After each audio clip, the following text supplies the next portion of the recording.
कमदार जी बाबा। कमदार thresher भी लगाने है, रोड जो पासो भी आए वो कोरोना वायरस भी लगो पियो आ, पुलिस जो भी डंडो फिरे पियो, थ्रेशर पाण की लग रहा हूँ।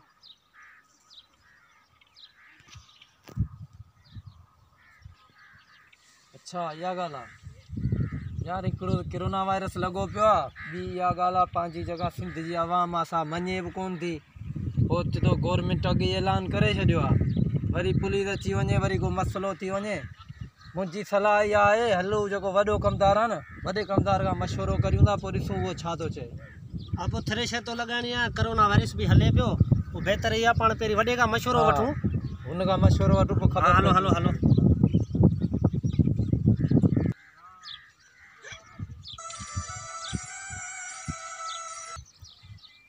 हाँ तई पंहिंजे कम में लगा पिया हुजो, तई हेॾां न ॾिसिजो। ऐं ही वापसि खणी वञे ही जॻह पिया आहिनि। ठीकु आहे।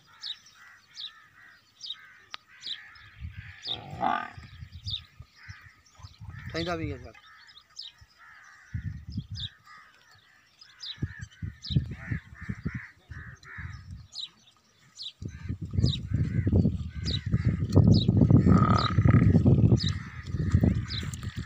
अस्सलाम वालेकुम यार मदद एक कमदार की है जिन कोई कमदार खैरा सही जोर जो खैरा की निकली पियो अॼु बाबा। हिकिड़ो तोसां मशवरो करिणो आहे। जी जी ॿुधायो हुकुम कर।